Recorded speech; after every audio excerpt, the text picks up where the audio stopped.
Nchi zenye vita, udikteta, mapinduzi ya kijeshi ya kujirudia, nchi zenye umasikini, ukame na njaa. Katika nchi hizo watu wake wamepoteza tumaini la maisha. Death is life. Ni hatua ya mwisho kabisa mwanadamu kupakimbia nyumbani kwenda katika taifa asilolijua, kwenda kutafuta maisha. Lakini ni hatua ya lazima kwenye kuitafuta nusura katika maisha ambayo yamepoteza tumaini la uhai. There are old legends that talk of the place. Huko tunakokimbilia wameweka katazo, hawataki sisi kuingia. Kwa hivyo inatulazimu kufanya safari za uharamia. Kule huwa tunapita katika njia ambazo ni za panya, njia za hatari, njia za kifo. Askari wala rushwa, usipowapa hongo wanakuua, ama ujambazi wa waasi walioko huko jangwani, ama dhulma za wasafirishaji haramu ambao huongeza bei kila siku, na ukikosa cha kuongezea kukuacha jangwani wakakutelekeza ufe kwa kiu na njaa, ama uchovu mkubwa wa kutembea miezi kwa miezi pasipo chakula cha uhakika na maji ya uhakika. Katika jangwa la mauti, jangwa la Sahara, pamekufa maelfu ya wenzetu. Katika kina cha bahari ya Mediterania, napo mawimbi ya kifo yamewameza maelfu ya wenzetu. Leo tunaisimulia hadithi ya wanyonge, hadithi ya wazamiaji kutoka Afrika ambao huyaweka rehani maisha yao, kujitoa kafara, kufanya safari ambazo ni za bahati nasibu kuitafuta Ulaya, safari ambazo wengi kati yao huishia kwenye kifo. Ni wachache mno wanaofika nchi ya ahadi kwa mafanikio. The Storybook.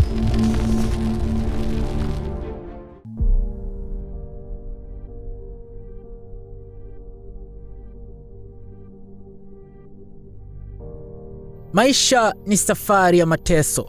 Wapo watu miongoni mwetu ambao tumaini la maisha ya furaha halipo kabisa. Pakulala hawana, cha kukivaa hawana, wakiumwa pakutibiwa hawana, na hata cha kukila kila uchwao pia hawana. Faraja yoyote ile ya maisha kwao haipo.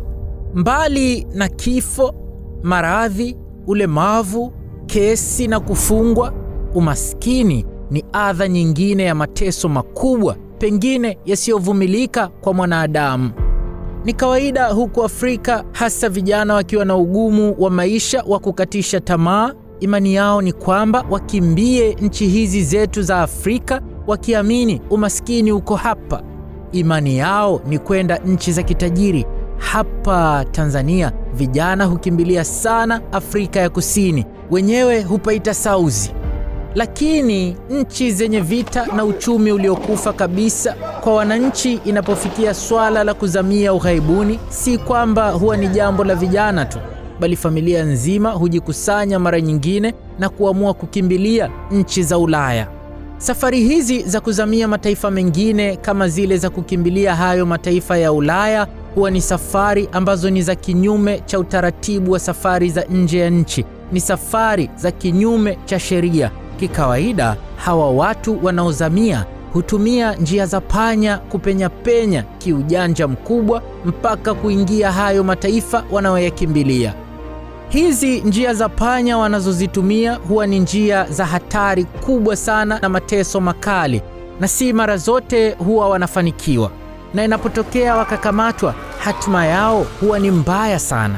Hawa wazamiaji duniani hutambulika kwa jina maarufu la Kiingereza illegal immigrants, yaani kwa Kiswahili wahamiaji haramu. Wanaitwa wahamiaji haramu kwa sababu hawafuati sheria za kuingia kwenye mataifa ya watu huko wanakokwenda. Hufanya safari zao kinyume cha sheria. Kama nilivyosema awali, wahamiaji haramu huwa hawafuati sheria zilizowekwa kitaifa, yaani sheria za nchi zao za asili wanazotokea, na huwa hawafuati sheria za kimataifa, yaani sheria za nchi anazopita katika safari yake na nchi anayokwenda aliolenga aende akaishi huko. Kwa mfano, huwa wanasafiri pasipokuwa na passport, yaani hati ya kusafiria, na pia wanasafiri bila ya visa, yaani kibali cha kuingia taifa la watu na kuishi kwa muda fulani huko na kufanya kazi. Safari za wahamiaji haramu kwenda Ulaya zilianza kubainika na kuzungumzwa mwaka wa 1965 baada ya mataifa mengi ya Afrika kupata uhuru. Ila kwa kipindi hiko haikuonekana kuwa ni tatizo kubwa kwa sababu kuu mbili. Moja, uchache wa wahamiaji haramu ambao walikuwa wakitokea mataifa ya Afrika ya Kaskazini, hasa nchi za Morocco, Algeria na Tunisia. Waarabu hao toka nchi hizo za Afrika wengi walikuwa wakizamia kwenda mataifa ya Ufaransa, Uholanzi, Ubelgiji na Ujerumani. Hili halikutazamwa kama tatizo serious kwa wakati huo kwa sababu walikuwa ni wachache mno wanaofanya huo uzamiaji. Hawakujua ndio inapandwa mbegu itakayosumbua baadaye. Pili, halikutazamwa kama tatizo kubwa kwa sababu nchi za Ulaya kipindi hiko zilikuwa na uhitaji mkubwa wa wafanyakazi wenye ujuzi mdogo, na Afrika ilionekana ndio sehemu yenye wafanyakazi wengi wa aina hiyo na pia wa gharama ya chini sana. Kwa hiyo ilikuwa inaleta faida kubwa kwa wanaowatumia wazamiaji toka Afrika kwenda kufanya kazi katika viwanda, mashamba yao na hata majumbani mwao. Hivyo kwa sababu hizo mbili ikapelekea hiyo miaka ya 60 mataifa ya Ulaya kuwa na wepesi wa kuwapokea wahamiaji haramu kutoka Afrika na kuwatumia vilivyo kama nguvu kazi.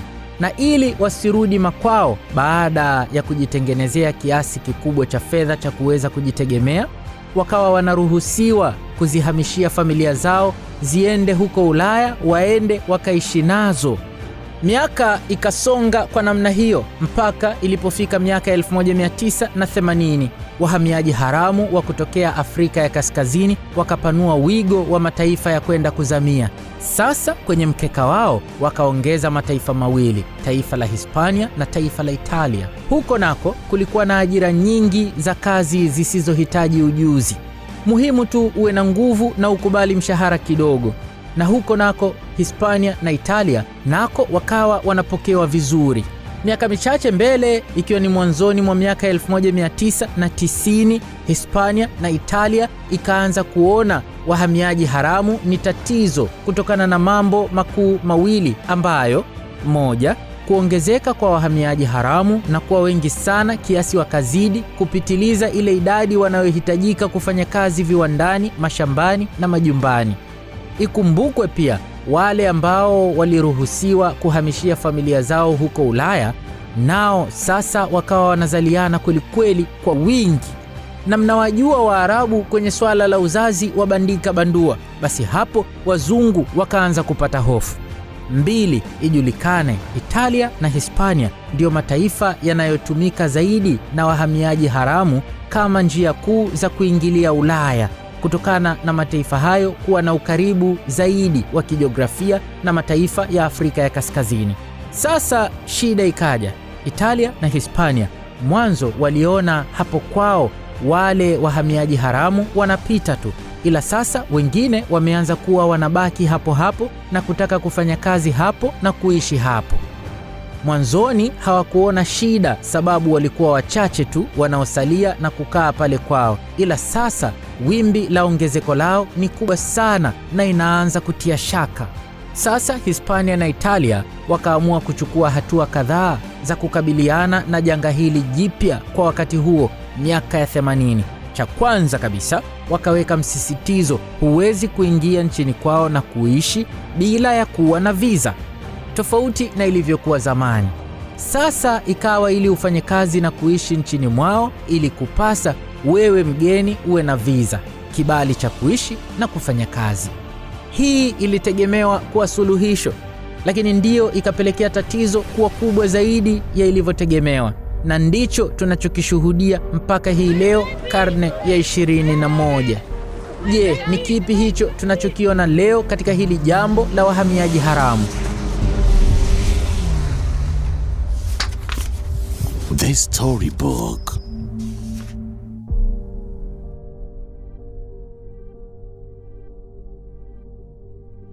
Tangu mataifa ya Ulaya yalipoanza kuweka msisitizo kwenye utaratibu rasmi wa vibali vya kuingia nchini mwao, kuishi na kufanya kazi huko Ulaya, sasa janga la kwanza lililozaliwa, watu wenye roho ngumu wakaona fursa. Wao wakaamua kuunda ulioitwa mtandao wa usafirishaji haramu.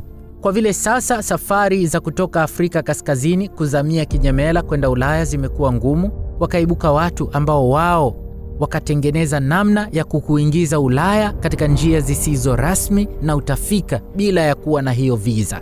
Wenyewe wanakuahidi na kukuhakikishia mteja wao kuwa pamoja na ugumu wote uliowekwa na wazungu, ila kwa kupitia wao utafika Ulaya bila ya kujalisha vizingiti vigumu vyote vilivyoko mbele. Kwa hiyo unachotakiwa kukifanya wewe kama mteja ni kulipa kiasi fulani cha fedha, alafu kazi nzima ya kukufikisha Ulaya inabaki kuwa juu yao. Na kwa sababu kuingia huko Ulaya imeshakuwa ngumu, basi wenye ndoto ya kwenda huko wakawa hawana budi isipokuwa ni kulipa na kuwatumia hawa mtandao wa usafirishaji haramu. Watu walilipa bila kujali hatari ya kudhulumiwa na mengineyo. Fahamu, mitandao ya usafirishaji haramu inaingiza sio chini ya dola za Kimarekani bilioni 1 kwa mwaka. Mfano, kwa mwaka wa 2015 waliweka rekodi ya kuingiza dola za Kimarekani bilioni 5 mpaka bilioni 6, ambayo kwa thamani ya fedha za sasa hivi ni sawa na zaidi ya bilioni 8 za Kimarekani, ambayo ukiileta kwa shilingi za Kitanzania ni zaidi ya bilioni 20. Wahuni fulani walijitengenezea hayo mabilioni mwaka huo wa 2015 na kusafirisha wahamiaji haramu kuwapeleka Ulaya kinyemela, kinyume na utaratibu. Huo mwaka wa 2015 ndio mwaka unaoshikilia rekodi ya wahamiaji haramu wengi zaidi kutokea Afrika kuzamia kwenda Ulaya. Takwimu hizo hazishangazi sana pale unapojua kiasi wanachotoza kwa kila mhamiaji haramu mmoja. Hawa wasafirishaji wanatoza kati ya dola za Kimarekani 1,000 mpaka 10,000. Yaani maana yake kwa lugha rahisi ni kama milioni 2 za Kitanzania hadi milioni 20 hivi kufanya safari ya kwenda huko Ulaya. Kutofautiana huku kwa bei kunatokana na sababu kuu 4. Ya kwanza, uhitaji wa wahamiaji haramu wakati huo. Ikiwa uhitaji ni mkubwa, yaani kwa kipindi hiko wateja ni wengi, basi wanapandisha bei ili wapate faida zaidi, kama ilivyo kawaida ya wafanyabiashara. Na hapa inaweza hata kuvuka kima cha juu, yaani kuna wakati huwa wanatoza hata zaidi ya hiyo dola 10,000. Sababu ya pili ya kupishana kwa bei, wahamiaji haramu husika wanatokea umbali gani? Umbali kutoka nchi yako na umbali wa unakokwenda ndio husababisha bei kuongezeka au kupungua. 3, ni njia gani wahamiaji hao haramu watapitishwa hadi kufika Ulaya? Kama njia mnayolazimika kutumia inakuwa na vikwazo vingi zaidi na ugumu zaidi, basi ndio gharama zaidi zitakuwa kubwa. Mfano, kama mnapita njia ambayo kuna maeneo yenye vita au maeneo yenye mipaka ya ulinzi mkali, basi ndio gharama itakuwa juu zaidi. Na 4, ni mtandao upi wa wasafirishaji haramu ambao umechagua ndio wakusafirishe kukupeleka Ulaya? Mitandao ya wasafirishaji haramu iko mingi sana na kila mmoja una gharama zake kulingana na huduma watakazokupa unapokuwa njiani. Kuna wengine hawakupi maji wala chakula, wala wakikufikisha kwenye vituo vya kupumzika katika miji fulani hawakutafutii pa kulala. Na kuna wengine wanakupa maji, chakula na hata ukifika wanakupa pa kulala. Kwa hivyo mtandao wa usafirishaji haramu unaotoa huduma hizo za ziada unakuwa na gharama zaidi. Kwa maana mitandao mingine haina huduma yoyote ile. Mkiwa njiani hawakupi chochote, hivyo wanatoza hela ndogo. Baada ya kuwa uzamiaji ni jambo lililozoeleka kule mataifa ya Afrika ya Kaskazini, basi na Afrika yote habari zikaanza kusambaa kuwa ukizamia kwenda Ulaya, huko ndio kuna mafanikio ya maisha. Habari zikafika katika mataifa ya kusini mwa jangwa la Sahara, zikawafikia sasa Waafrika weusi. Inaposemwa mataifa ya kusini mwa jangwa la Sahara, maana yake ni eneo lote la bara la Afrika ambalo liko upande wa kusini mwa jangwa la Sahara. Na tafsiri rahisi zaidi ni mataifa yote ya Kiafrika kasoro yale yanayopatikana kaskazini mwa Afrika. Basi kabla ya miaka ya 1990, wahamiaji haramu kutoka Afrika kuelekea Ulaya, wengi wao walikuwa ni kutoka Afrika ya Kaskazini. Ni wachache sana walikuwa wa upande wa kusini mwa jangwa la Sahara. Sasa baada ya kuzuka kwa biashara ya mitandao ya usafirishaji haramu, ikapelekea kuzaliwa kwa mawakala katika nchi mbalimbali za kusini mwa Sahara. Mawakala hawa walikuwa na kazi ya kutafuta wateja kwa kuwashawishi wazamie kwenda Ulaya. Huko ndio kuna mafanikio na starehe zote za dunia hii. Mawakala hawa walikuwa wakilenga zaidi zile nchi zenye changamoto nyingi. Huko ndio walijua watapata wateja zaidi wanaotaka kukimbia nchi zao. Mfano, nchi zilizokuwa na vita, au nchi zenye utawala wa kidikteta, au zile zenye majanga ya asili kama ukame na njaa kali. Huko ndio walikuwa wakipatikana wateja zaidi wanaotaka kulipa pesa, wasafirishwe, wapelekwe Ulaya, wakatupwe huko watafute maisha. Nchi kama hizo ilikuwa ni rahisi zaidi kuwashawishi raia wake wazikimbie na kwenda Ulaya kutafuta mafanikio ya kimaisha. Teknolojia ikazidi kukua duniani na sasa kukazaliwa mitandao ya kijamii. Habari hizi zikazidi kusambaa kama moto nyikani, na wengi zaidi miongoni mwa watu wa Afrika wakaamini kuwa njia ya mkato ya utajiri iko kwenye kuzamia kwenda Ulaya. Kazi kubwa ya propaganda ya kuwashawishi watu kuzamia ilifanywa na wale mawakala wa usafirishaji haramu. Kwa hivyo, ongezeko la wahamiaji haramu zilitokana na sababu kuu kadhaa. Ya kwanza ilikuwa ni hiyo kuzuka kwa mitandao ya usafirishaji haramu, na sababu ya pili ikawa ni mkumbo wa mataifa ya kusini mwa Sahara nao kuanza kutaka kuzamia kwenda Ulaya. Sababu ya tatu ya ongezeko la wahamiaji haramu ikawa ni kuzuka kwa ruti ya Libya. Libya ikawa njia pendwa ya kuzamia kwenda Ulaya, ikitumiwa sana na wahamiaji haramu. Miaka ya nyuma, karne ya 20, ruti zilizokuwa mashuhuri ni ruti ya Morocco, ruti ya Algeria na ruti ya Tunisia na ruti ya Misri, na ndio maana mataifa hayo yamekuwa na watu wengi zaidi kule Ulaya. Ifahamike pia, raia wanaotoka kusini mwa jangwa la Sahara ili wazamie kwenda Ulaya ili walazimu kwenda katika moja ya nchi ya Afrika ya Kaskazini, kisha ndio safari ya Ulaya ianzie hapo. Na mpaka hii leo nchi za Afrika ya Kaskazini wenyewe wanaziita Maghreb. Mpaka leo hii ndiyo imebaki kuwa njia kuu ya kuzamia unapotaka kuzamia mataifa ya Ulaya. Unaweza kujiuliza, kwa nini Libya iwe ndiyo njia pendwa? Hii ni kutokana na sababu kadhaa. Moja, Libya ilikuwa na watu wengi wenye roho ngumu zisizo na uoga, roho za kujitoa muhanga kuingia kwenye biashara hiyo haramu, na watu hao walikuwa wakipenda kutumia ule msemo maarufu wa kule Libya. Wana msemo wao usemao fi Libya kulli shay'in mumkin, maana yake hapa Libya hakuna kinachoshindikana. Pia Libya zamani, enzi za Gaddafi, ilikuwa na hali nzuri ya kiuchumi. Hivyo wahamiaji haramu wakishafika Libya na kujikuta hawana fedha za kuendelea na safari kwenda Ulaya, au wakishajua watakaa muda mrefu kusubiri usafiri wa majini kwenda Ulaya, wakawa wanaamua kuingia mitaani kufanya kazi mbalimbali, na mwishowe kuamua kubaki tu hapo hapo Libya, nako ni pazuri kama Ulaya. Lakini pia unapoingia ukanda wa kaskazini mwa Afrika, ukanda wa Maghreb, njia ya kupitia Libya kwenda Ulaya inaonekana kuwa njia rahisi zaidi kuliko njia za mataifa mengine huko. Kwa hiyo inakuwa ni faida kubwa kwa wasafirishaji haramu kifedha kutumia njia hiyo, na wahamiaji haramu nao waliipenda njia hiyo kutokana na kutumia muda mfupi tu kufika Ulaya. Na zaidi, baada ya kung'olewa kwa utawala wa Gaddafi, Libya imekuwa na hali ya machafuko, na hivyo mamlaka za ulinzi na usalama zimekuwa na udhaifu kwa namna fulani, udhaifu unaopelekea mitandao ya usafirishaji haramu kupata wepesi zaidi wa kufanya kazi zao. Sababu ya 4 ya ongezeko la wahamiaji haramu kule Ulaya ni faida ya bahari kuliunganisha bara la Afrika na bara la Ulaya.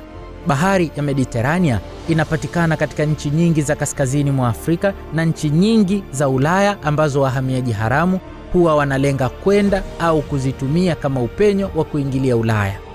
Bahari ya Mediterania ndiyo hutumiwa zaidi na wahamiaji haramu, lakini bahari hii imewatoa uhai wengi miongoni mwa hao wahamiaji haramu. Imekuwa ni bahari ya mauti. Duniani, wahamiaji haramu njia wanayoipenda zaidi kwa safari zao ni kusafiri kwa kutumia bahari, kwa kutumia boti. Kwa kuwa nchi nyingi wanazotoka wahamiaji haramu kuna bahari, na nchi nyingi wanazolenga kuingia nazo zina bahari. Sasa kuongezeka kwa wahamiaji haramu, hasa baada ya ongezeko la wale wanaotokea kusini mwa jangwa la Sahara, ikapelekea bahari ya Mediterania kupata matukio mengi ya vifo kutokana na boti nyingi za wahamiaji haramu kuzama. Huko mbele tutaona sababu ya boti zao kuzama. Lakini hii mitandao ya usafirishaji haramu haizingatii kabisa usalama wa hao wanaowasafirisha. Kwao huwa ni kawaida kubeba abiria wengi sana kuliko uwezo wa boti wanazozitumia. Huwa wanazidisha idadi kwenye boti kubeba watu wengi ili wapate faida kubwa zaidi. Na mbaya zaidi, hufanya safari zao kwa kutumia boti zisizo na ubora, viboti vidogo vidogo, vibovu tena. Na tena mara nyingi huwapa wale wanaowasafirisha maboya mabovu ya danganya toto ambayo hayana msaada panapotokea ajali.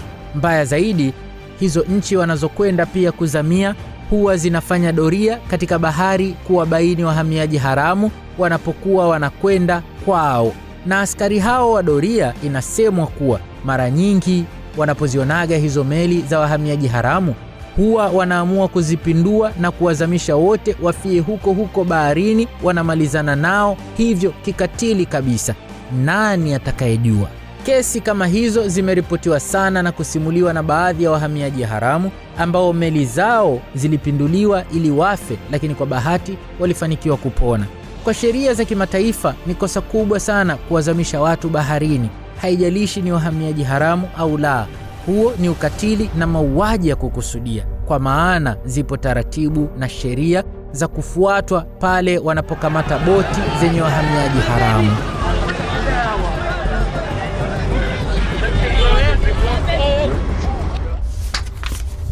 The Storybook.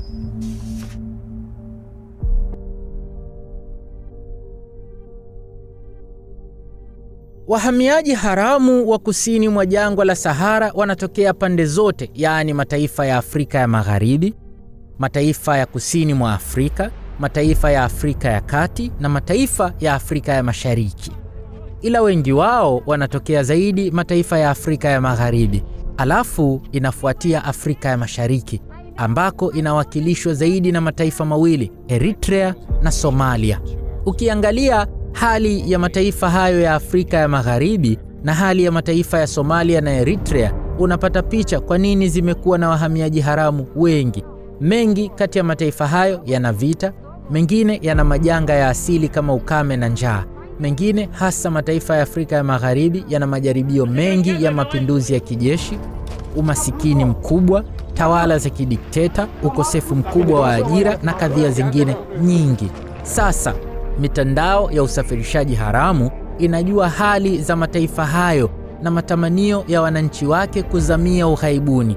Hivyo mawakala wa usafirishaji haramu hujikita zaidi na mataifa hayo kuliko mataifa mengine. Na huko mataifa hayo waliojikita wanakuwa na mawakala ambao ni raia, ili kwa wenyeji wao iwe ni rahisi katika utendaji wao na kuwapata watu. Kazi yao kubwa ni kutafuta wateja, kuandaa taratibu zote za safari, kuhonga wanausalama wa mipakani na kuwavusha wateja wao kwenda nchi nyingine. And this is where the long road begins, in the desert of Niger, several days drive from the Libyan border. Kuna mji unaitwa Agadez, uko nchi ya Niger.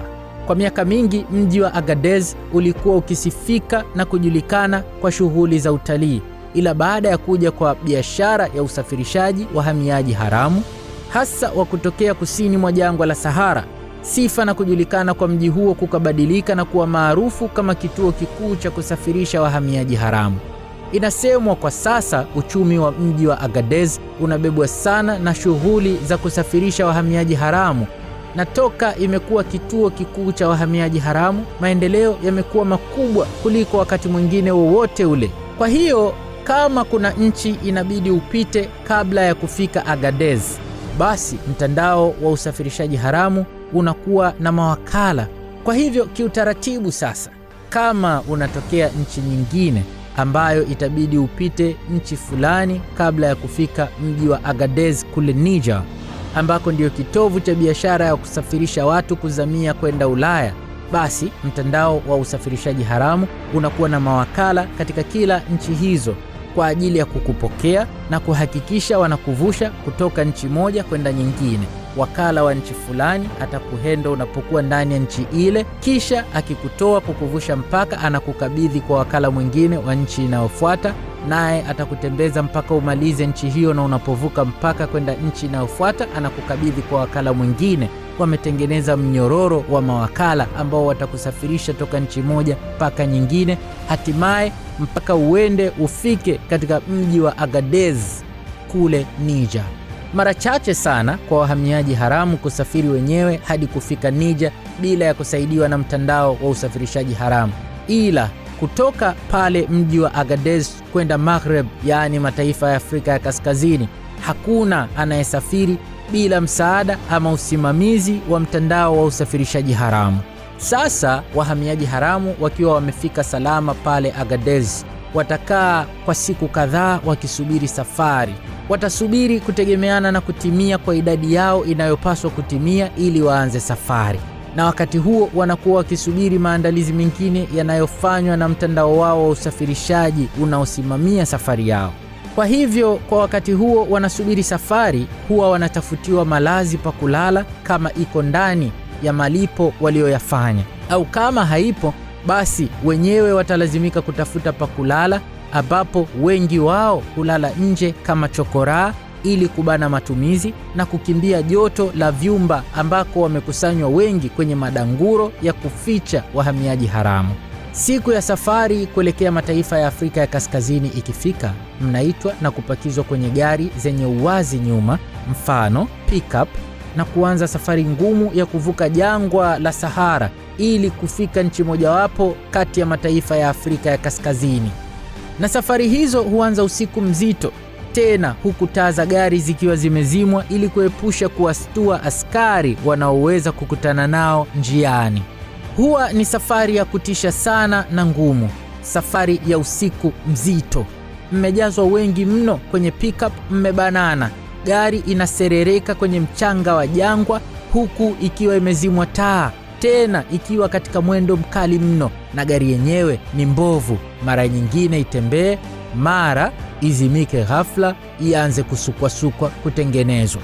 Wakati huo hofu ni kubwa sana, maana ni safari ya kupenya mkihangaika kukwepa askari.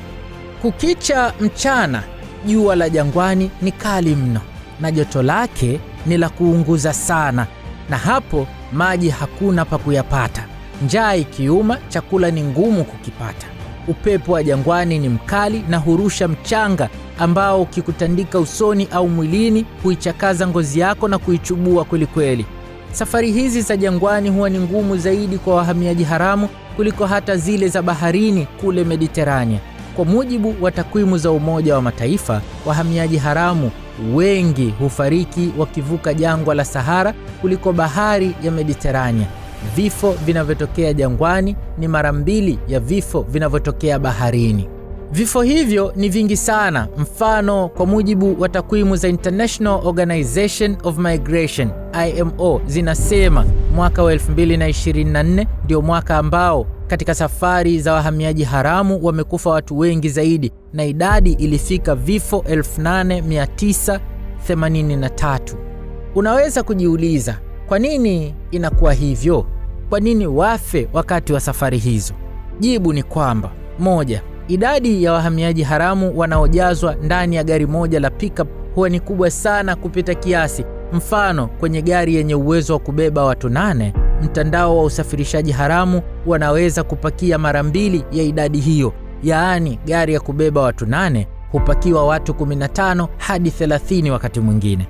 Kwa hivyo wale wanaokaa pembezoni katika kingo za gari wanakuwa kwenye hatari kubwa ya kuangushwa njiani na kufia jangwani, kwa maana gari inakuwa kwenye mwendo mkubwa, na kama si kwa tatizo maalum basi haisimami popote, haijalishi idadi ya watu inaowaangusha njiani wakati inakimbia. na huwa wanatembea umbali mrefu sana pasipo kupumzika. Kwa hiyo wanaoanguka njiani huwa ni wale ambao kutokana na spidi na gari kuyumba, mara nyingine watu huyumba nao na kuanguka, au wengine kutokana na uchovu wa njaa, kuchoka na jua la jangwani na kutembea umbali mrefu bila kupumzika, hujikuta wanasinzia au kuishiwa nguvu na kuporomoka kuanguka. Ukianguka umeyataka mwenyewe, unaachwa hapo hapo, gari inaendelea mwendo mdundo na safari. 2, sababu za vifo hutokana na uwepo wa makundi ya wahalifu njiani, hasa waasi na wanausalama ambao si waaminifu, ambao wakizikamata gari hizo wanawaua hao wahamiaji haramu ikiwa watashindwa kutoa pesa kuwapa rushwa, au yaweza usitoe pesa lakini ukatoa mali ya thamani unayomiliki, mfano saa, mikufu au simu.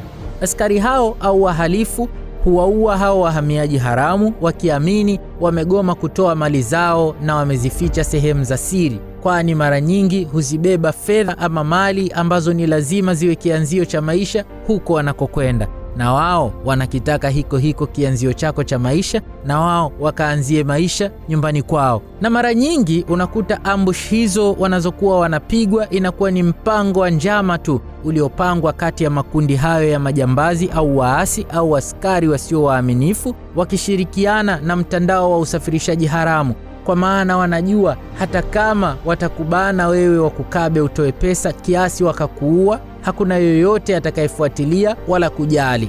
Cha 3 kinachosababisha vifo ni tabia ya mtandao wa usafirishaji haramu kuwatelekeza hao wahamiaji haramu njiani na kuwaacha waendelee na safari kwa miguu, au wakishindwa wanalazimika kuishia njiani na kuwaacha waendelee na safari kwa miguu, ambapo wengi wao hushindwa kuhimili safari ya jangwani kwa miguu, hufia hapo hapo jangwani. Wengi huwa wanawashusha kwa sababu wanapofika katikati ya safari huwa wanawafanyia mambo ya dhulma. Huwa wanaanza kuwadai pesa zaidi kuliko zile walizokubaliana nao mwanzo wakati wanaanza safari. Mara nyingine wale ambao wanakuwa wameunganishwa na hiyo mitandao ya usafirishaji haramu huwa wanakuwa wamezulumiwa na mawakala wa nchini kwao, waliwadanganya pesa walizowapa wamewapa hawa wasafirishaji, lakini si kweli. Au mara nyingine hawa wasafirishaji haramu huleta tamaa tu za ziada na kudai pesa zaidi, na usipokuwa nayo ya kutoa wanakushusha na kukutelekeza hapo jangwani. Basi watakaoendelea na safari kwa gari na kufanikiwa kuvuka na kuingia nchi husika wanayokwenda ya kule Afrika ya Kaskazini, watasubiri kwa muda fulani kupata nafasi ya boti ili sasa kuanza safari ya kwenda Ulaya. Inaweza kuchukua wiki hadi miezi kadhaa ukikaa ukisubiri, ila mara nyingi mwaka hauwezi kufika.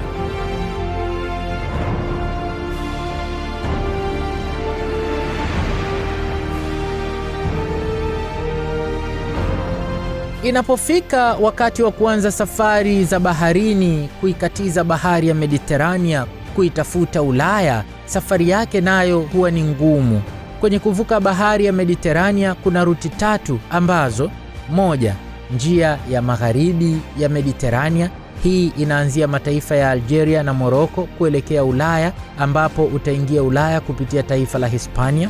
Ya pili ni njia ya kati ya Mediterania. Hii inaanzia mataifa ya Algeria, Misri na Libya na Tunisia kuelekea mataifa ya Italia na Malta.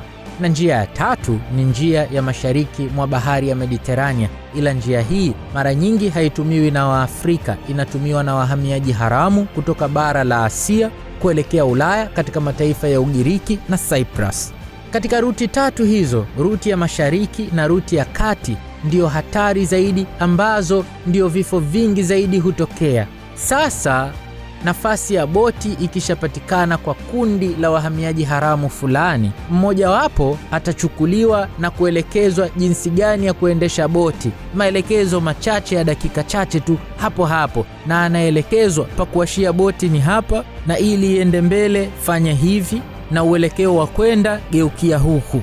Kisha mwisho wa kozi fupi ya unahodha uko tayari kuwabeba wenzio kwenye boti wapeleke mkafie mbele. Na nahodha huyo mpya wa kuungaunga anaelekezwa pia kibonyezeo cha kutoa ishara au namna nyingine yoyote ya kutoa ishara kwa doria ya nchi husika ya Ulaya pale wanapolenga kwenda kuzamia. Wakifika ufukweni, wale wahamiaji haramu huwa wanajiandaa kupokewa na askari wa nchi ile. Hawajiandai kuingia kinyemela. Kwa hivyo hutoa ishara fulani ambayo askari watakuja kuidaka boti yao na kuwakamata. Kisha ufundi wa kujielezea ndio utakaokufanya uruhusiwe kubaki katika nchi ile. Mara nyingi inafanywa hivyo na mitandao ya usafirishaji haramu ili wapokelewe na kupewa hifadhi kwa mujibu wa sheria za kimataifa na sheria za kitaifa za nchi husika. Hapo wakipokelewa watapelekwa kwenye kambi maalum za wahamiaji haramu na mchujo utafuata ili kujua wenye sifa za kupewa hifadhi ya kudumu.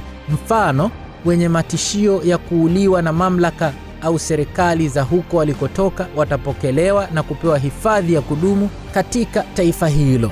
Na wakiwa makambini huko wakipokelewa, wengi sasa hutoroka na kuingia mtaani kuanza kutafuta maisha mapya au kuendelea na safari kuelekea nchi nyingine ya Ulaya wanayoikusudia kwenda. Kwa hiyo hapo lengo la kufika Ulaya litakuwa limetimia. Sasa hapo kwenye kuvuka maji nako kunakuwa na majanga ya boti kuzama au kuzamishwa makusudi, na sababu huwa ni zile zile. Moja, idadi ya wahamiaji haramu kuwa wengi kuliko uwezo wa boti. Kwa hivyo boti nyingi huelemewa, na ikikutana na hitilafu, mchafuko mdogo tu wa bahari, basi habari inaishia hapo. Pia kwa vile nahodha wa kuendesha boti hizo huwa ni mhamiaji haramu mwenzao ambaye hajui chochote kwenye elimu ya unahodha na uendeshaji wa meli, ila amepewa mafunzo ya haraka ya dakika chache tu, basi safari zao huwa ni za kubahatisha sana na meli nyingi hujikuta zikiishia kuzama.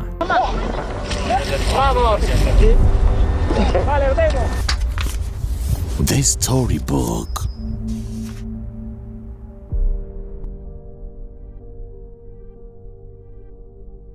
Ziko shuhuda mbalimbali za wahamiaji haramu ambao wanasimulia hadithi zao za maumivu za maisha yao na yaliyowakumba walipofanya uzamiaji. Hapa tutayasikia mengi ya kutisha, kama vile zile kesi za uwepo wa soko la watumwa kule Libya hadi hii leo, na mikasa ya dhulma zinazofanywa na mitandao ya usafirishaji haramu kwa hawa watu dhalili wanaohaha kutafuta maisha. Iko hadithi ya kijana Yaya wa miaka 24.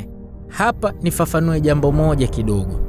Hawa waliohojiwa kwa ajili ya kutupa hizi taarifa za yale yanayotokea katika hizi safari za usafirishaji haramu, wengi wao wamefichwa sura zao kwa makusudi, wamefichwa na majina yao hutajwa kwa jina moja tu, tena linaweza likawa ni jina la AKA, si jina halisi.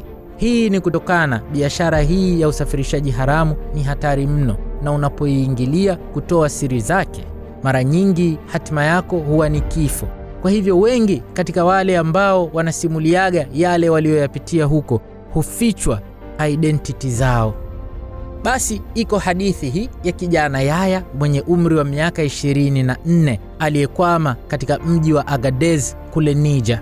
Huyu kijana mdogo ni raia wa taifa la Senegal ambaye aliamua naye kufanya jaribio la kuzamia kwenda Ulaya, na aliwashirikisha wazazi wake juu ya hiyo nia yake kabla ya kuanza safari yake, na wakampa baraka zote.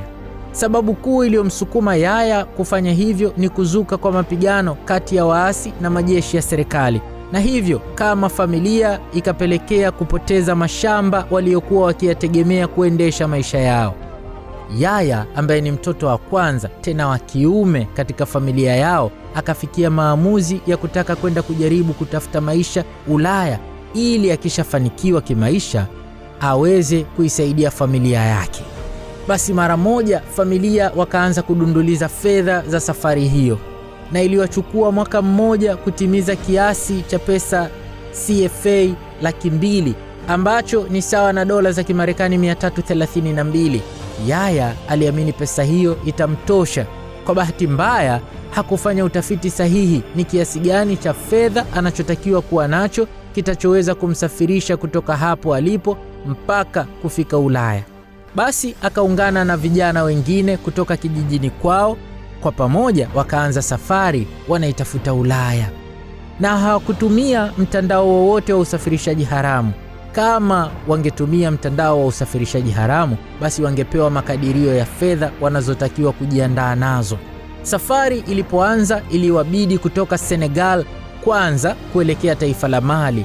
Huko walienda na wakafika salama. Wakaendelea na safari yao kuelekea nchi ya pili ambayo ilikuwa ni nchi ya Burkina Faso, nako wakafika salama. Wakaanza tena safari ya kuelekea nchi ya tatu ambayo ilikuwa ni Niger. Hapa ndio wakaanza kuonja joto ya jiwe, kwani wakiwa njiani kuelekea mpakani mwa Niger na Burkina Faso, basi lao walilopanda lilisimamishwa na wanajeshi wa Burkina Faso. Wanajeshi wakaingia ndani ya basi hilo kwa mkwara na kuanza kuwashusha mmoja mmoja wanayemhisi huyu ni mzamiaji aliyeko kwenye safari ya kuelekea Ulaya, na wakina Yaya ilikuwa ni miongoni mwa walioshushwa. Wanajeshi hao ni wazoefu wa kuwabaini wahamiaji haramu. Kwa hivyo wakawachambua mmoja baada ya mwingine, wakawashusha wengi katika wale ambao kweli ni wahamiaji haramu. Wanajeshi hao wakikukamata, hawataki kingine chochote zaidi ya rushwa ya fedha au mali yenye thamani tu. Bila hivyo safari inaishia hapo hapo, wanakurudisha nyumbani. Ila kabla ya kurudishwa nyumbani, utakapokamatwa utatupwa gerezani na kuteswa sana, na muda mwingine hata kuuliwa kabisa.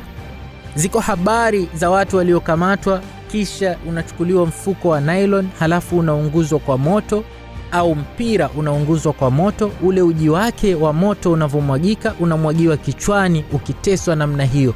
Wengi hukutwa na mauti hapo hapo kwa maumivu makali. Basi Yaya na wenzake wakatoa rushwa ya fedha kiasi cha CFA 10 hadi 15 hivi. Ilikuwa jinsi unavyojieleza ndio watakuchagulia utoe kiasi gani cha fedha. Basi baada ya kutoa rushwa, wakaendelea na safari yao, wakafanikiwa kuvuka mpaka. Sasa wakaingia Niger, ule mji ambao ni kituo kikuu cha biashara ya usafirishaji haramu, mji wa Agadez. Hapo wakapokelewa na madalali wa malazi pamoja na mitandao ya usafirishaji haramu. Hapa ndio wakajua kiasi walichobakia nacho hakiwezi kutosha hata kufika Libya tu. Sasa ikawalazimu kukwamia hapo. Walichofanya, wakatumia kiasi walichobaki nacho kulipa malazi na chakula, wakati huo wakiwashawishi familia zao kudunduliza tena pesa ili wawatumie waweze kuendelea na safari ya kufika Libya. Walishajua kuwa huko Libya wanaweza kupata kazi ya kuwaingizia kipato, na hivyo watabaki hapo tu Libya. Wakaamua kuahirisha safari yao ya kuelekea Ulaya. Basi wakapelekwa kwenye chumba cha kulala chenye ukubwa wa mita 2 kwa 3. Humo ndani wakasukumizwa kujazwa wengi, watu 45. Hata hewa ya kupumua ikawa haipatikani, joto likawa kali, pakukanyaga hakuna, na hakuna vitanda zaidi ya mikeka tu, virago vimefunikwa chini. Ilikuwa ni mateso zaidi ya mtu aliyetupwa gerezani. Yaya mpaka anahojiwa na shirika lisilo la kiserikali la Oxfam. Ilikuwa imeshapita miezi 2 akiishi kwa shida ndani ya chumba hicho cha mateso. Haelewi hatima yake itakuwa ni nini. Majuto ndani yake yalikuwa ni makubwa mno. Aliishi kwa shida ndani ya kijichumba kile kidogo na wale watu 45. Ikawa ni kawaida sana kupitisha siku kwake bila kula. Katika kile kijichumba ukikaa hata usingizi hupati kwa madhila yake na shida za humo ndani. Na kila siku ilikuwa ni kuambukizana tu magonjwa ya kuambukizwa. Na kupata dawa utaipata wapi? Hospitali utakwenda wapi? Yaya hadithi yake ikaishia kwenye mkwamo huo wa mateso pale mji wa Agadez. Safari ya matumaini ya kwenda Ulaya ikafia hapo. Kipo kisa chingine cha anayeitwa Andrew, kijana wa miaka 24 aliyefanikiwa kuzamia nchi ya Italia.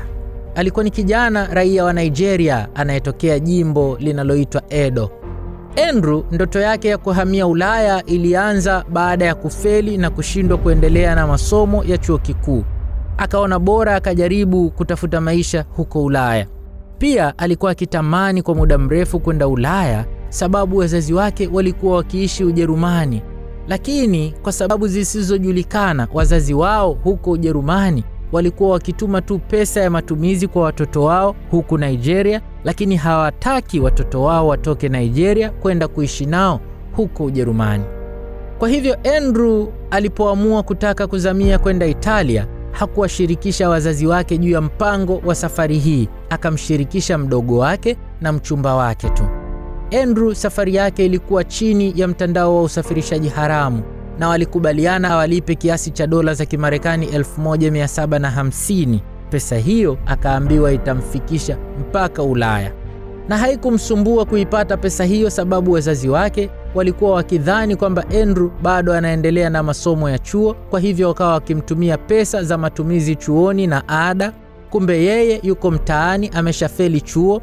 Hivyo akatumia pesa hizo kuzichanga kwa ajili ya hiyo safari yake. Tarehe 26 Novemba mwaka 2015, muda wa saa 12 jioni, Andrew akaanza safari ya kuelekea eneo la mihadi ya makutano, ambapo aliwakuta wenzake wengine 21. Wanaume walikuwa 9 na wanawake 12. Wote wakapanda gari aina ya Hiace yenye uwezo wa kubeba watu 16, lakini wakabanana humo watu 21 kuanza safari. Gari ikaondoka na kuelekea mpaka Abuja, Nigeria. Ilikuwa ni safari ya umbali wa kilomita 482. Njiani walisimamishwa mara kadhaa na askari, ila hawakukaguliwa wala kuulizwa lolote la maana. Waliona tu dereva akimalizana na hao askari kwa kuwapa rushwa. Walipofika salama mji wa Abuja, wakashuka na kupanda Hiace nyingine iliyokuwa ikiwasubiri. Wakaanza safari ya kuelekea mji wa Kano kule Nigeria, ambako ni umbali mwingine wa kilomita 429. Nako walikuwa kila wakisimamishwa na askari, waliona dereva akitoa mlungula, askari anakula rushwa na anawaachia waendelee na safari bila ya kuwakagua. Wakafika salama huko Kano, wakashuka na kupanda gari ndogo aina ya Volkswagen Passat Sedan yenye uwezo wa kubeba watu 5. Gari hizo zilikuwa 5 zimefanya msafara zikiwasubiri wao. Kwa hivyo kila gari moja ilibeba angalau watu 4. Safari ikaendelea hivyo kwa kuungaunga kuelekea Katsina, Nigeria, ambako ni mji wa umbali wa kilomita 176. Huko ni mpakani mwa Nigeria na nchi ya Niger. Nako wakafika salama karibu kabisa na mpakani. Wakashuka na kuona pikipiki kadhaa zikitokea mafichoni. Wakapanda pikipiki zile haraka haraka, wawili, wakabebana mshikaki na kuanza safari. Hapo wakala wa mtandao wa usafirishaji wa pale Nigeria akawa amemaliza kazi yake. Amewabeba kwa magari matatu wakitoka hili kwenda lingine, hili lingine, mpaka wamefika mpakani Nigeria. Pale kawapandisha bodaboda wavuke mpaka. Sasa pikipiki zilipovuka mpaka na kuingia katika ardhi ya Niger, wakasimamishwa na askari wa mpakani. Kiongozi wa msafara ambaye alikuwa ni mmoja wa dereva wa pikipiki zile akawapa fedha yenye thamani ya sawa na dola za Kimarekani 110. Rushwa iliendelea kama kawaida na wakaruhusiwa kuendelea na safari yao. Wakina Andrew wakafikishwa nyumba fulani iliyoko katika kijiji cha Maradi karibu kabisa na mpakani. Wakaambiwa wasubiri hapo kufuatwa na gari kwa ajili ya kuendelea na safari. Hapo ikawa ni tayari imefika tarehe 28 Novemba mwaka 2015. Zilipita siku 3 ndio gari walioambiwa itawafuata ikaja kuwafuata. Na ilipofika wiki ya kwanza ya mwezi Disemba ndio safari ikaanza tena. Na mwelekeo ilikuwa ni kwenda mji wa Agadez kule Niger. Hapo wakafanya safari na kufika salama. Na kwa sababu malazi yalikuwa ni juu ya ule mtandao unaowasafirisha, wakakuta vyumba wameandaliwa, vyumba viwili, kimoja cha wanawake, kimoja cha wanaume. Na ukaaji ulikuwa ni ule ule wa kurundikana. Mazingira ya vyumba hivyo hayakuwa rafiki, kwa maana waliwakuta wenzao wengine wakitokea mataifa mengine tayari wamo katika vyumba vile. Walikuwa ni kutokea mataifa ya Senegal, Cameroon, Ghana, Guinea na Ivory Coast. Andrew akaanza kuona hali inakuwa tete sasa, ila akajipa moyo ni mateso ya muda mfupi kabla afike Ulaya kwenye mafanikio na starehe anazoziota.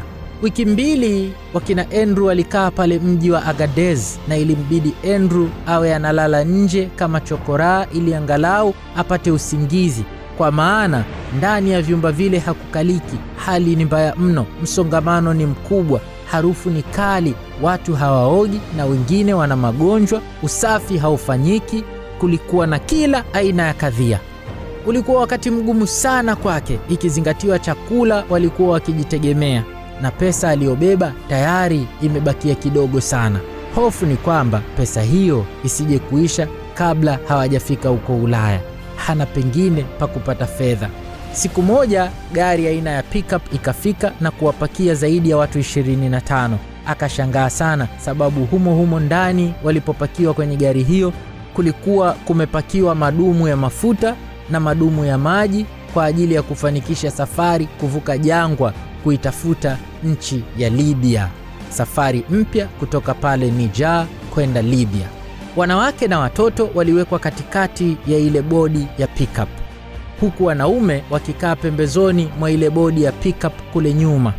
Pembezoni ambako ndio kuna hatari kubwa ya kuangushwa njiani, na ukianguka gari haisimami, utaachwa ufie hapo. Basi wakaanza safari, na njiani wakiwa wametembea kidogo wakasimamishwa na wanausalama wa nchi ile ya Niger. Kila mhamiaji haramu akaambiwa atoe fedha yenye thamani ya dola za Kimarekani 7 ili asishushwe. Na Andrew akabaki kutumbua macho sababu alijua mtandao wa usafirishaji haramu ndio wenye jukumu la kutoa hizo fedha kama rushwa, kama ilivyokuwa kule nyuma mwanzo wa safari. Andrew akashuhudia wasiolipa wakishushwa na kupigwa sana, wakilazimishwa watoe pesa kilazima. Na hivyo hakuwa na namna zaidi ya yeye pia kutoa pesa hiyo kutoka kwenye akiba yake. Walioshushwa wote, hata ambao hawakuwa na pesa ya kulipa, baadaye wakarudishwa ndani ya gari na kuonekana ulikuwa ni mkwara mkali wa kuwatishia tu, ingawa walipigwa sana. Wakina Andrew walitumia siku 6 kuvuka jangwa la Sahara mpaka kuingia Libya. Ilikuwa safari ngumu sana, na kweli yeye naye alishuhudia wenzake wengine katika gari ile wakianguka njiani kutokana na mwendo kuwa mkali sana, na gari haikusimama ili waacha, na kupumzika ilikuwa ni mara chache njiani. Hivyo watu wengi waliokuwa wakiangushwa na gari ilitokana na wengine kusinzia. Mbali na watu walioangushwa na gari waliopanda wao, njiani waliyapita mabaki mengi ya miili ya watu waliokufa ambao waliangushwa na magari mengine yaliyopita maeneo hayo siku za nyuma. Basi wakina Andrew wakafika mji wa Al-Katron, mpakani kabisa na jangwa la Sahara. Hapo wakapokelewa na mwenye mtandao wa usafirishaji haramu ambaye alikuwa ni raia wa Cameroon. Na wakina Andrew wakashangazwa tena baada ya kuambiwa wanatakiwa kutoa tena fedha ili kugharimia gharama za safari ya kutoka Agadez pale Niger kuja Al-Katron hapo Libya. Ilikuwa ni kudaiwa fedha ya ziada wakati wameshalipia huko mwanzo. Andrew alipotoa ile dola 1750 aliambiwa pesa ile itatosha kumsafirisha mpaka afike Ulaya. Katikati ya safari anadaiwa kutoa pesa, na wakadaiwa watoe tena fedha nyingine kwa ajili ya safari ya kutokea pale walipo sasa Libya kwenda Ulaya, na asiyetoa atateswa hata kiasi afe. Na walikuwa wakiruhusu piga simu kwa ndugu jamaa na rafiki zako waombe wakutumie fedha benki ama kwa njia ya Western Union. Humo waliohifadhiwa ilikuwa ni kama jela. Wakachukuliwa wakati huo na kwenda kufungwa katika nyumba fulani. Pale walipohifadhiwa ilikuwa ni kama jela kwa sababu ilikuwa hauruhusiwi kuondoka. Hata kama ikitokea ukasema kwamba hutaki tena kuendelea na safari ya kwenda huko Ulaya, hapana, hautoruhusiwa kutoka. Andrew anasema waliishi kama mateka, na hicho kiasi kipya walichotakiwa kulipa ilikuwa ndio kama pesa ya kujikomboa. Ila bahati nzuri kwa Andrew na baadhi ya wenzake wakaambiwa majina yao yanaonekana wao hawadaiwi, na wakaelewa kwamba mawakala wa wenzi wao walifanya uhuni kwa kupokea fedha na kutoa nusu kwa wale mawakala wa kuwasafirisha. Huu utapeli wa namna hii upo sana na unawaumiza sana wahamiaji haramu. Ikizingatiwa zaidi, hupewi risiti wala uthibitisho kwamba ulitoa gharama kamili ya kusafirishwa safari yako mpaka ufikishwe. Na Andrew, wiki moja aliyokaa hapo kusubiria usafiri, alishuhudia wenzake wawili wakifariki kutokana na kushindwa kuhimili mateso makali wanayoyapitia pale walipofungiwa. Ukifa, miili yao ilikuwa ikienda kutupwa jangwani, na ndio inakuwa mwisho wa historia yako. Wadaiwa waliokuwa wanakaa muda mrefu bila kufa wenye uwezo wa kuhimili yale mateso na wanaoonekana hawana dalili ya kulipa walikuwa wakipelekwa sokoni na kuuzwa kama watumwa. Tunaamini zama za utumwa zimekwisha, ila niamini mimi, ziko sehemu nyingi duniani utumwa unaendelea. Siku moja isiyo na jina, kama bahati, likaja basi kubwa kwa ajili ya kuwachukua, na wakina Andrew wakapakiwa kwenye basi hilo, na safari ya kuelekea mji wa Sabha ikaanza. Safari ya umbali wa kilomita 333. Huko wakafika salama na kusubiria usafiri mwingine wa kuelekea mji wa Tripoli, ambako ni umbali wa kilomita 777. Walisubiri usafiri wa kuelekea Tripoli kwa wiki 3 na hatimaye ndio ukaja, na ulikuwa ni usafiri wa kitofauti sana, kwani lilikuwa ni lori la mafuta ambalo tenki lake lilikuwa tupu, na kina Andrew walitakiwa wasafirishwe kwa kukaa humo ndani ya tenki hilo. Safari ya kuelekea Tripoli ikaanza usiku. Safari ndani ya tenki lile ilikuwa ni ya mateso mno, na kulivyokucha wakawa wamefika Tripoli.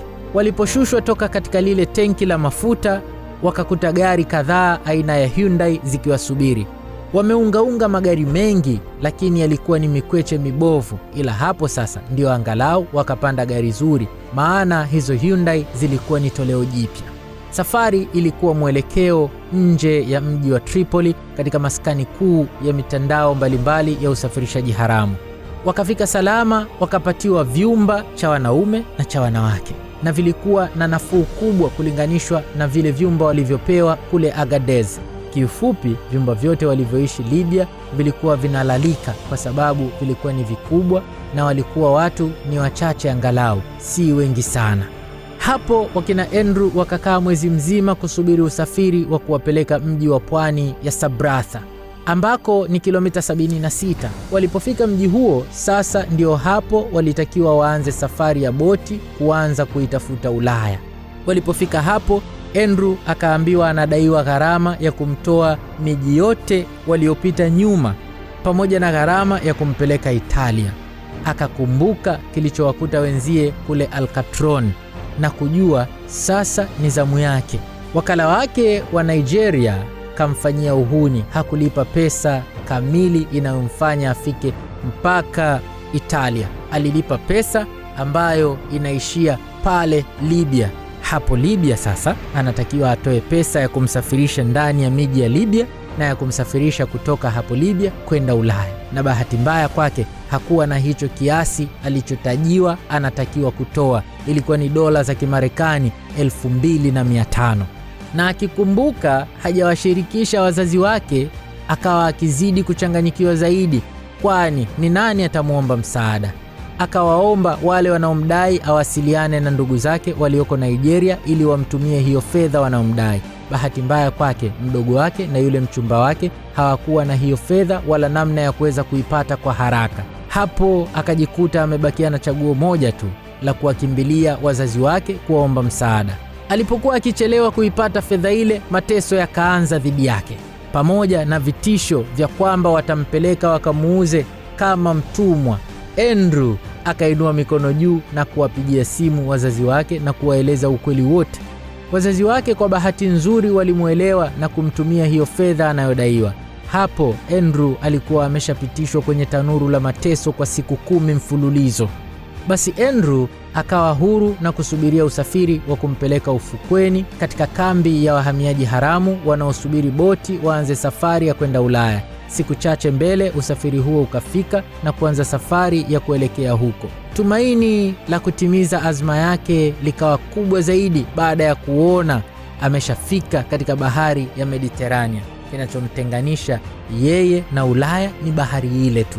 Hapo ilikuwa ni March mwaka wa 2016, na alikuwa hajui ni lini jina lake litaitwa aende kupanda boti. Boti zile zinakuja na mnapanga foleni kwenda kupanda, paka uitwe jina ndio ukapande. Andrew akasubiri kwa zaidi ya miezi 5. Ikafika mwezi Agosti ndio jina lake likaitwa pamoja na wenzake wengine 100, na wakati wote huo alikuwa akitegemea fedha kutoka kwa wazazi wake ndio zimsaidie kuishi hiyo miezi yote 5. Nahodha wa boti yao alikuwa ni mhamiaji haramu mwenzao akachaguliwa naye haraka haraka hivyo hivyo. Alikuwa ni kijana raia wa Gambia, akafundishwa haraka haraka kwa dakika chache tu jinsi ya kuendesha boti. Basi na walivyoingia tu, safari ya majini ikaanza. Mungu si Athumani, wakasafiri salama mpaka wakafika fukwe za Italia, na walipoingia tu mpakani mwa Italia wakatoa ishara kwa wanausalama wa Italia, ishara ya kuomba msaada, waje wadakwe, waokolewe, wapokewe. Andrew akawa amefika Italia na kuanza taratibu za kuomba hifadhi. Akatoa sababu za uongo ili kuzishawishi mamlaka za Italia zikubali kumpokea. Kwa bahati, maelezo yake yakawaridhisha na wakakubali kumpokea, na mpaka hii leo Andrew anaishi mji wa Capri huko Italia. Safari aliyotegemea itadumu kwa miezi 3 ikawa ni safari ya mateso mazito kwa miezi 9. Binafsi yake Andrew mpaka hii leo akiongea hashauri kabisa wa Afrika kujaribu kuzamia kwenda Ulaya. Anasema hilo ni jaribio la kifo. Kupitia hizo shuhuda mbili waweza kupata picha jinsi safari za wahamiaji haramu zinavyokuwa. Ni safari za mateso na kifo cha kujitoa muhanga.